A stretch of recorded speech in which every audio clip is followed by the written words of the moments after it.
أعوذ بالله من الشيطان الرجيم. بسم الله الرحمن الرحيم.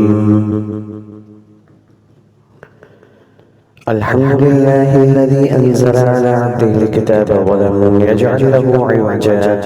قيما لينذر بأسا شديدا من لدنه ويبشر المؤمنين الذين يعملون الصالحات أن لهم أجرا حسنا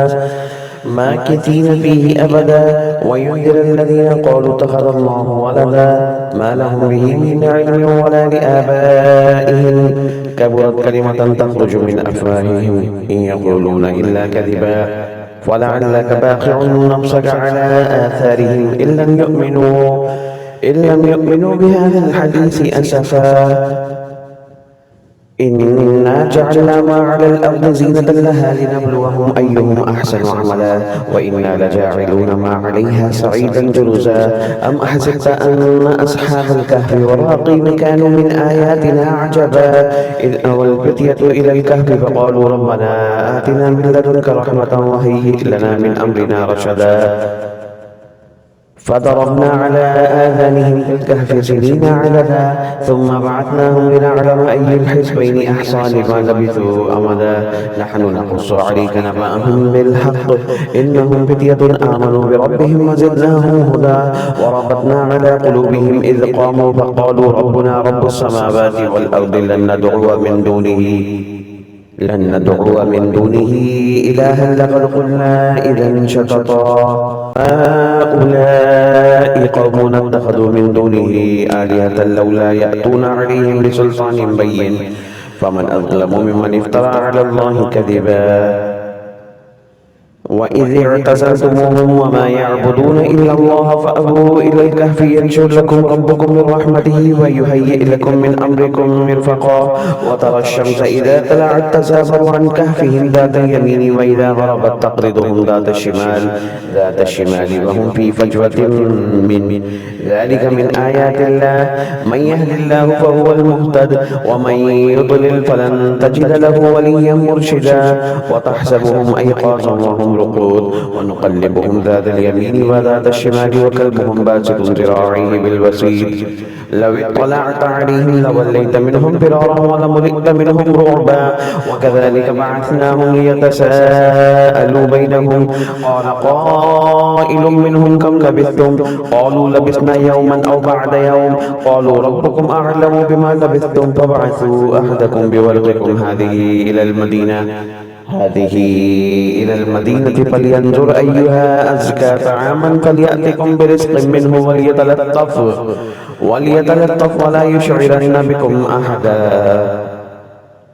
إنهم إن يظهروا عليكم يرجموكم أو يعيدكم في ملتهم ولن تفلحوا إذا أبدا وكذلك أعثرنا عليهم ليعلموا أن وعد الله حق وأن الساعة لا ريب فيها إذ يتنازعون بينهم أمرهم فقالوا ابنوا عليهم بنيانا ربهم أعلم بهم قال الذين غلبوا على أمرهم لنتخذن عليهم مسجدا سيقولون ثلاثة رابعهم كلبهم ويقولون خمسة سادسهم كلبهم رجما بالغيب ويقولون سبعة وثامنهم كلبهم قل ربي أعلم بعدتهم ما يعلمهم إلا قليل فلا تمار فيهم إلا مراء ظاهرا ولا تستفت فيهم منهم أحدا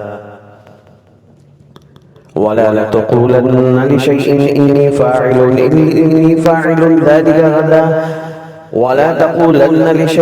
إني فاعل ذلك غدا إلا أن يشاء الله واذكر ربك إذا نسيت وقل عسى أن يهديني ربي لأقرب من هذا رشدا ولبثوا في كهفهم 300 سنين وازدادوا 9 قل الله أعلم بما لبثوا له غيب السماوات والأرض أبصر به وأسمع ما لهم من دونه من ولي ولا يشرك في حكمه أحدا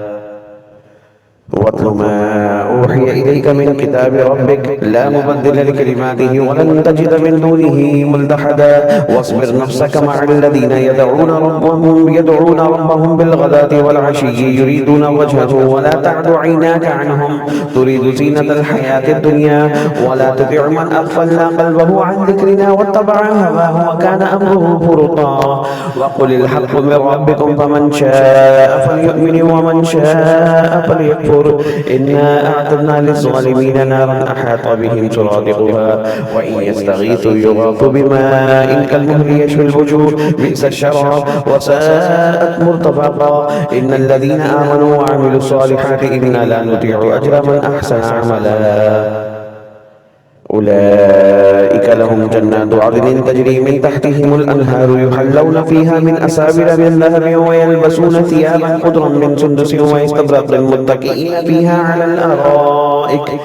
نعم الثواب وحسنت مرتفقا واضرب لهم مثل رجلين جعلنا لأحدهما جنتين من أعناب وحففناهما بنخل وجعلنا بينهما زرعا كلتا الجنتين آتت أكلها ولم تظلم منه شيئا وفجرنا خلالهما نهرا وكان له ثمر فقال لصاحبه وهو يحاوره أنا أكثر منك مالا وأعز نفرا ودخل جنته وهو ظالم لنفسه قال ما أظن أن تبيد هذه أبدا وما أظن الساعة قائمة ولئن رددت إلى ربي لأجدن خيرا منها منقلبا قال له صاحبه وهو يحاوره أكفرت بالذي خلقك من تراب ثم من نطفة ثم سواك رجلا لكن هو الله ربي ولا أشرك بربي أحدا ولولا إذ دخلت جنتك قلت ما شاء الله لا قوة إلا بالله إن ترني أنا أقل منك مالا وولدا فعسى ربي أن يؤتيني خيرا من جنتك ويرسل عليها حسبانا من السماء فتصبح سعيدا زلقا أو يصبح ماؤها غورا فلن تستطيع له طلبا وأحيط بثمره فأصبح يقلب كفيه على ما أنفق فيها وهي خاوية على عروشها ويقول يا ليتني لم أشرك بربي أحدا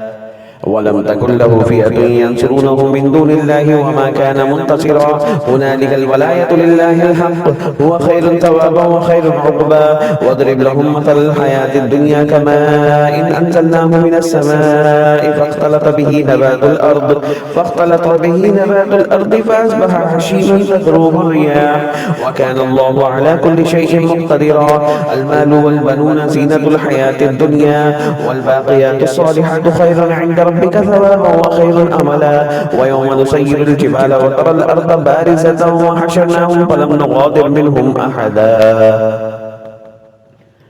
وعرضوا على ربك صفا لقد جئتمونا كما خلقناكم أول مرة بل زعمتم أن لن نجعل لكم موعدا ووضع الكتاب فترى المجرمين مشفقين مما فيه ويقولون يا ويلتنا ما لهذا الكتاب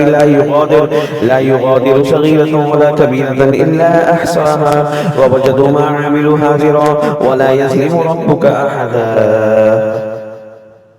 وإذ قلنا للملائكة اسجدوا لآدم فسجدوا إلا إبليس كان من الجن ففسق عن أمر ربه أفتتخذونه وذريته أولياء من دوني وهم لكم عدو بئس للظالمين بدلا ما أشهدتهم خلق السماوات والأرض ولا خلق أنفسهم وما كنت متخذ المضلين عددا ويوم يقول نادوا شركائي الذين زعمتم فدعوهم فلم يستجيبوا لهم وجعلنا بينهم موبقا ورأى المجرمون النار فظنوا أنهم واقعوها ولم يجدوا عنها مصرفا ولقد صرفنا في هذا القرآن للناس من كل مثل وكان الإنسان أكثر شيء جدلا وما منع الناس أن يؤمنوا إذ جاءهم الهدى ويستغفروا ربهم إلا أن تأتيهم سنة الأولين أو يأتيهم العذاب قبلا وما نرسل المرسلين إلا مبشرين ومنذرين ويجادل الذين كفروا بالباطل ليدحضوا به الحق واتخذوا آياتي وما أنذروا هزوا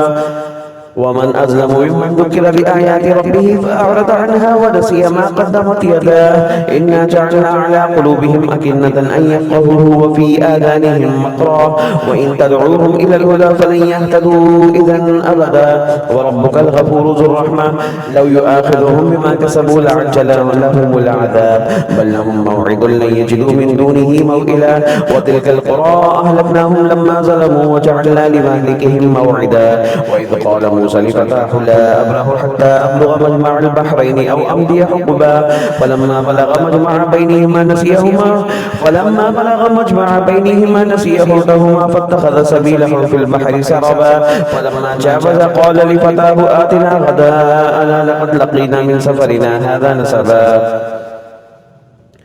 قال أرأيت إذ أوينا إلى الصخرة فإني نسيت الهدى وما أنسانيه إلا الشيطان أن أذكره واتخذ سبيله في البحر عجبا قال ذلك ما كنا نبغي فارتد على آثارهما قصصا فوجد عبدا من عبادنا آتيناه رحمة من عندنا وعلمناه من لدنا علما قال له موسى هل أتبعك على أن تعلمني مما علمت رشدا قال إنك لن تستطيع معي صبرا وكيف تصبر على ما لم تحط به خبرا قال ستجدني إن شاء الله صابرا ولا أعصي لك أمرا قال فإن اتبعتني فلا تسألني عن شيء حتى أحدث لك منه ذكرا فانطلقا حتى إذا ركب في السفينة خرقها قال أخرقتها لتغرق أهلها لقد جئت شيئا إمرا قال ألم أقل لك إنك لن تستطيع معي صبرا قال لا تؤاخذني بما نسيت ولا ترهقني من أمري عسرا فانطلقا حتى إذا لقي غلاما فقتله قال أقتلت نفسا زكية بغير نفس لقد جئت شيئا نكرا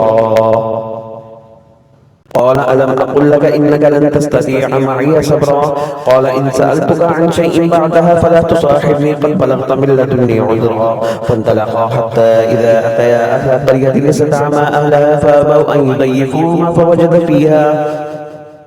فوجد فيها جدارا يريد أن ينقض فأقامه قال لو شئت لاتخذت عليه أجرا قال هذا فراق بيني وبينك سأنبئك بتأويل ما لم تستطيع عليه صبرا أما السفينة فكانت لمساكين يعملون في البحر فأردت أن أعيبها وكان وراءهم ملك يأخذ كل سفينة غصبا وأما الغلام فكان أبواه مؤمنين فخشينا أن يرهقهما طغيانا وكفرا فأردنا أن يبدلهما ربهما خيرا منه زكاة وأقرب رحما وأما الجدار فكان لغلامين يتيمين في المدينة وكان تحته كنز لهما وكان أبوهما صالحا فأراد ربك أن يبلغا أشدهما ويستخرج كنزهما رحمة من ربك وما فعلته عن أمري ذلك تأويل ما لم تستطيع عليه صبرا ويسألونك عن ذي القرنين قل سأتلو عليكم منه ذكرا إنا مكنا له في الأرض وآتيناه من كل شيء سببا فأتبع سببا حتى إذا بلغ مغرب الشمس وجدها تغرب في عين حمئة ووجد عندها قوما قلنا يا ذا القرنين إما أن تعذب وإما أن تتخذ فيهم حسنا قال أما من ظلم فسوف نعذبه ثم يرد إلى ربه فيعذبه عذابا نكرا وأما من آمن وعمل صالحا فله جزاء الحسنى وسنقول له من أمرنا يسرا ثم أتبع سببا حتى إذا بلغ مطلع الشمس وجدها تطلع على قوم لم نجعل من دونها سترا كذلك وقد أحطنا بما لديه خبرا ثم أتبع سببا حتى إذا بلغ بين السدين وجد من دونهما قوما لا يكادون يفقهون قولا قالوا يا ذا القرنين إن يأجوج ومأجوج مفسدون في الأرض فهل نجعل لك خرجا على أن تجعل بيننا وبينهم سدا قال ما مكنني فيه ربي خير فأعينوني بقوة أجعل بينكم وبينهم ردما آتوني زبر الحديد حتى إذا ساوى بين صدفين قال انفخوا حتى إذا جعله نارا قال آتوني أفرغ عليه قطرا فما استطاعوا أن يزهروه وما استطاعوا له نقبا قال هذا رحمة من ربي فإذا جاء وعد ربي جعله دكا وكان وعد ربي حقا وتركنا بعدهم يومئذ يموج في بعد ونفخ في الصور فجمعناهم جمعا وعرضنا جهنم يومئذ للكافرين عرضا الذين الذين كانت أعينهم في غطاء عن ذكري وكانوا لا يستطيعون سمعا أفحسب الذين كفروا أن يتخذوا عبادي من دوني أولياء إنا أعددنا جهنم للكافرين نزلا قل هل ننبئكم بالأخسرين أعمالا الذين ضل سعيهم في الحياة الدنيا وهم يحسبون أنهم يحسنون صنعا أولئك الذين كفروا بآيات ربهم ولقائه فحبطت أعمالهم فلا نقيم لهم يوم القيامة وزنا ذلك جزاؤهم جهنم بما كفروا واتخذوا آياتي ورسلي هزوا إن الذين آمنوا وعملوا الصالحات كانت لهم جنات الفردوس نزلا خالدين فيها لا يبغون عنها حولا قل لو كان البحر مدادا لكلمات ربي لنفد البحر قبل أن تنفد كلمات ربي ولو جئنا بمثله مددا قل إنما أنا بشر مثلكم يوحى إلي أنما إلهكم إله واحد فمن كان يرجو لقاء ربه فليعمل عملا صالحا ولا يشرك بعبادة ربه أحدا صدق الله العظيم.